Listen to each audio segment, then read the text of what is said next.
Oi, gente, tudo bem? Bem-vindos a mais uma aula desse curso sobre Direito Processual do Consumidor.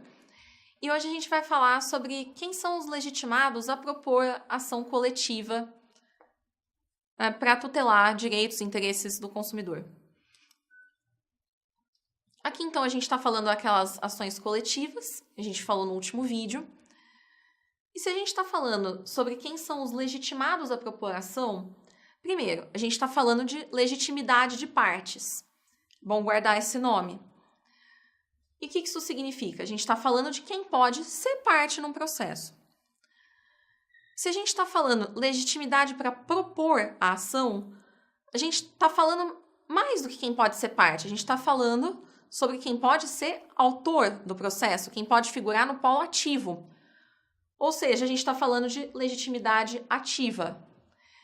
E essa legitimidade, é importante saber que é uma legitimidade concorrente. Ou seja, o fato de um determinado ente poder ser parte, poder ser autor desse processo, não exclui a legitimidade de outro ente ou de outro grupo de pessoas. Enfim, podem existir várias partes no polo ativo. E aqui é importante também a gente saber diferenciar substituição processual, que é o caso, da sucessão processual, porque esses nomes podem confundir, mas a sucessão aqui não tem nada a ver. Então, primeiro, o que seria a sucessão processual? São aqueles casos em que uma das partes precisa sair do processo para que a outra possa entrar. Inventário. Tem o de cujus. Aquela pessoa faleceu, ela deixa de ter personalidade jurídica, então ela não pode ser parte do processo. E aí, no lugar desse de cujus, entraria o espólio, o patrimônio, o conjunto de bens, de direitos daquela pessoa falecida, que não é mais parte do processo. Aqui, quando a gente está falando de ações coletivas no direito do consumidor, a gente está falando de substituição processual, ou seja, da possibilidade de ocupação concomitante desse polo ativo da relação jurídica processual. O exemplo que eu coloquei aqui, o Ministério Público incapaz.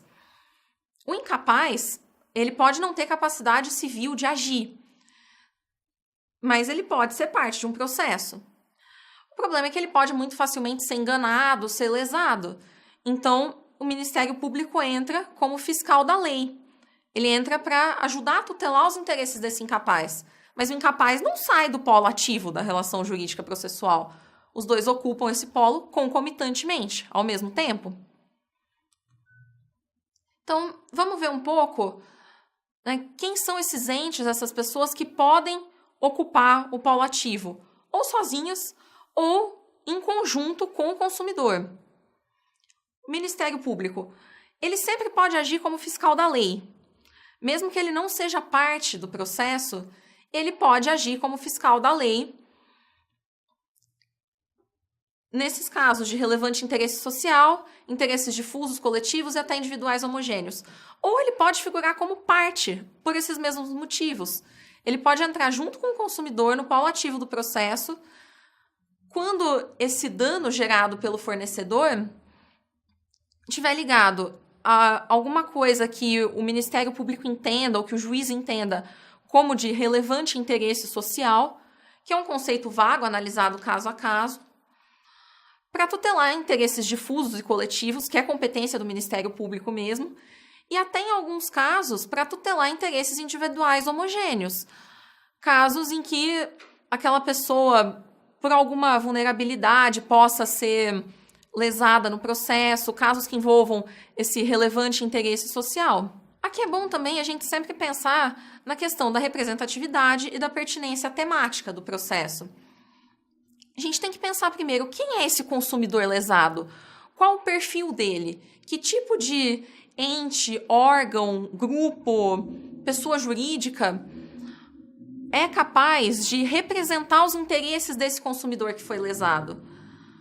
Porque se existir uma representatividade, essa pessoa jurídica, esse ente, esse grupo, pode entrar também no polo ativo do processo para ajudar o consumidor. Por exemplo, uma causa que envolva interesses de advogados. A OAB pode figurar como parte, representando esses advogados.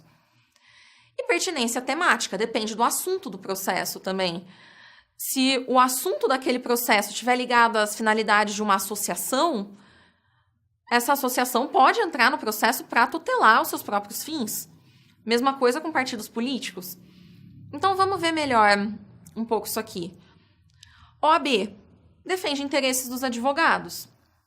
Defensorias públicas, eu coloquei aqui, na verdade, ela não é parte do processo, mas ela pode entrar no lugar de um advogado, por exemplo, para defender os interesses de pessoas com hipossuficiência econômica, que não tenham condição de pagar o advogado. Associações que tenham fins ligados ao tema do processo ou que tenham como finalidade a tutela dos direitos do consumidor. Partidos políticos, a mesma coisa. Eles podem entrar no processo ou se a finalidade deles for tutelar direitos do consumidor ou se aquele direito específico lesado fizer parte das finalidades desse partido, dos interesses, das propostas desse partido político. E os PROCONs, que são entes públicos específicos para a tutela de direitos do consumidor. Aqui eu copiei, então, o rol de legitimados, que fala Ministério Público, a gente já viu, a União, os Estados, os municípios e o Distrito Federal, os entes da Federação. As entidades e órgãos da administração pública, direta ou indireta, tanto faz, ainda que sem personalidade jurídica, especificamente destinados à defesa dos interesses e dos direitos protegidos por esse código. Aqui o melhor exemplo que a gente tem são os PROCONs.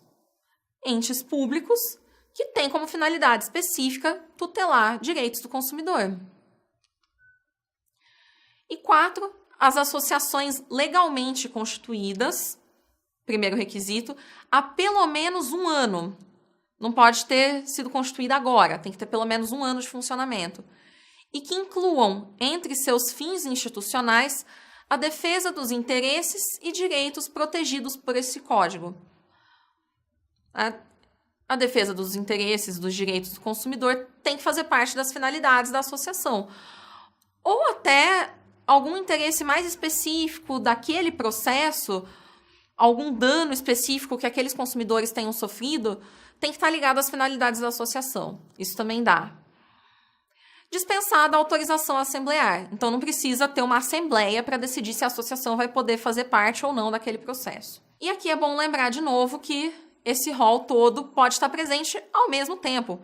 Pode ser que todos esses 4 e mais alguns, porque o rol não é taxativo, figurem no polo ativo de um mesmo processo, ajudando o consumidor a defender seus direitos e interesses em juízo. Então é isso, gente. Bons estudos, obrigada e até a próxima aula.